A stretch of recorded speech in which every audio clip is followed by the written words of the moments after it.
Hello, friends, and welcome back to Malicious Compliance Stories. You're doing the right thing, OP. I suggest doing this scientifically. Test out anti-Karen phrases, see how you can maximize impact. You're already wielding the vernacular and mindset, systemize it. I'm an actual Karen magnet. I'm a 30-year-old disabled woman and often use a walking stick.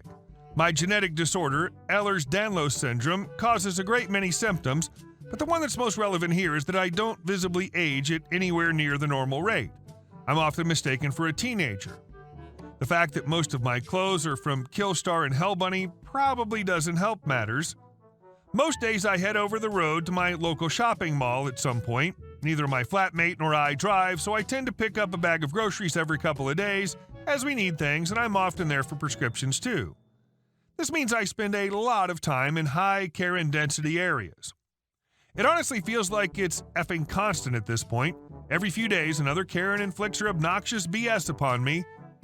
I don't fully understand why, but I am an absolute magnet for Karens. For example, today I was pushing a trolley. They make great walking frames relatively slowly through the very crowded walkways of the mall and narrowly avoiding brain-dead goblins left, right, and center. When this one miniature moron walked backwards into the side of my trolley as I went past. The bump made him stumble, and he landed on his butt and immediately started wailing. His mother then looked up from her phone and started screaming at me like a literal banshee.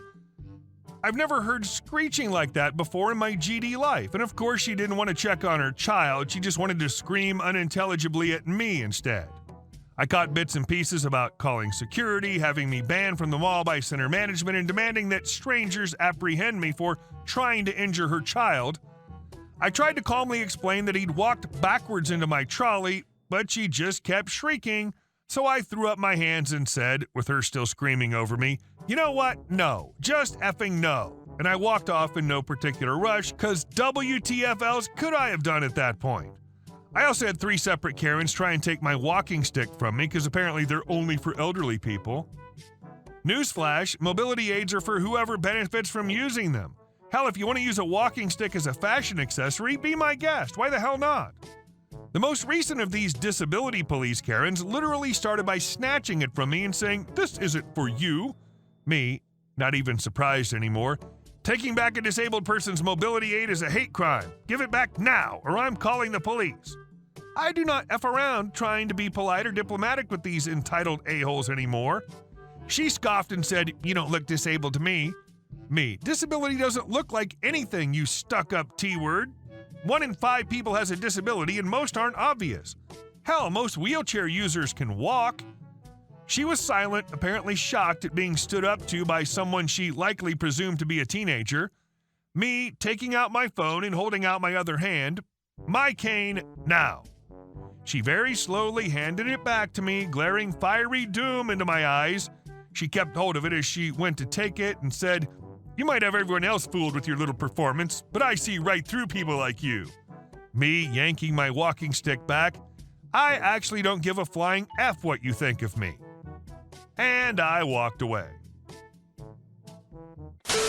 And our second story. No gas money, no ride. My freshman college year, myself and a couple other friends had cars, but many of our peers did not. Whenever we went out as a group, you'd chip in towards gas to whichever car you were riding in. One guy, though, Mike, would always change cars at the gas station. It took me a while to realize the scam. As soon as we'd pull in, he'd get out to use the restroom, then get in another car for the remainder of the ride. He'd say he already paid the car he just vacated if asked. I never questioned that, but it dawned on me that I'd never actually seen Mike hand over any cash. I asked my other friends about it later, and everyone went through a round of "son of a buck" when we realized what he'd been doing. The next time we went out, we picked a destination much farther than usual, 30 miles away from school. When we stopped for gas, one car did not pull in but parked up the street. The other cars, one he was in, each went to the pumps as far apart from each other as possible. Sure enough, he gets out and heads over to the other one, but we both pulled out and left him there. I'll add this was well before everyone had a mobile phone. Bag phones were still rare then. If he used a phone, it was from a Pactel booth dropping in coins. He got back by either being extraordinarily lucky and catching someone in the dorm who he could talk into driving 30 miles to retrieve him, or by hitchhiking back. There was no Uber or Lyft option, and even cabs would have been few out there. My guess is that he hitched back. This happened in Northern California, where when 2 miles out of town, you're in a long stretch of wilderness until you hit the next town. Whatever method he used, the getting back part would have completely sucked. I don't remember much of the aftermath, but I was quite likely relieved when I heard or saw that he made it back. And our next story. I sued my boss. I used to work at upscale pizza restaurant for a little over a year. I loved the customers, but hated my boss. My boss used to yell at me and blame me when the restaurant was slow. He called me all sorts of names, and it got really bad to the point where even the customers felt bad. Well, anyway, because he was such a jerk, most of the coworkers quit, and it was just me working. I just learned to deal with it. Eventually, I quit when his creepy friend came to see him and started creeping on me. He asked me how old I was, where I lived, all sorts of inappropriate questions. My boss, for some reason, thought it would be a good idea to give him my number, and he harassed me there. When I told my boss to make him stop, he said, "You tell him." Right then and there, I knew I needed to leave, because I knew he was not going to defend me if something were to happen. Long story short, when I quit, he owed me 3 months' worth of paychecks. I texted him about my paychecks, and he kept promising me he'd pay me back ASAP. I kept checking on him every week about my check, and every week he had the same excuses. "I'll get my accountant ASAP." After 3 to 4 months later, he stopped responding to me, and I got fed up a couple of months of no updates. I told him I need to report him because this was just getting ridiculous at this point. He responded so fast, and same effing excuse. "I'll get my accountant on it ASAP." So again, this repeats for another couple months, and I had a planned trip for a month and a half to Europe, so I had no way of contacting him to make sure he keeps his end of the deal. I expected my phone to have some updates from him when I came back. Wrong. He stopped responding again, and I just gave up on trying to pursue him, so I reported him to the Department of Labor. My lawyer, appointed to me, told me he initially owes me the 3 months of paychecks, but based on what I reported to him, since I waited to be paid, I get another substantial amount for waiting a certain time period, and my boss didn't pay minimum wage. He was also fined for that as well. Basically, he owes me 3 times more than what I'm initially going to get. Now I'm currently waiting on my paycheck to come through. And our last story. The HOA Karen and the dumpster. Okay, little backstory. I live at the end of a dirt road that's about a mile long. All the homes, about 12, are on large lots, the smallest being 2.5 acres. Yes, I live out in the woods. There are 5 homes at the end of the road, important later. The road has some large dips in it, also, pain in the butt when it snows. The trash pickup is down the main road. I'm unable now to take the trash bin down the main road, so getting a dumpster was the easiest way for me to go. So now to the show. Cast. Me equals me, HOA Karen equals HK. So since I can't take the trash down to the main road anymore, I rented a dumpster. Not too big, but not too small. So all I have to do is walk to the end of my driveway and put my trash bags in the dumpster. Then when it's full, all I have to do is make a call and they come and empty it. Easy, right? Problem solved for me. If that were the case, then I wouldn't be posting this. So the other day I'm taking out the trash, and as I'm taking the lock off, I see this woman walking up to me, and the convo goes like this. HK, do you own this dumpster? Me. No, I rent it. HK, how often do they empty it? Me. When I call them. Why? HK, well, we're starting an HOA on this road, so we'll probably need a bigger dumpster and keys for everyone. 5 homes on this end of the road, so all the people can use it. Do you have any extra keys? Me. First of all, this is the first I've heard of any kind of HOA. I never received any kind of notice, and if one was to be started, I will not be having any part of it because I was here before the HOA and don't have to become a member. Second, I pay for this dumpster, and only I will be using it. HK, you don't understand.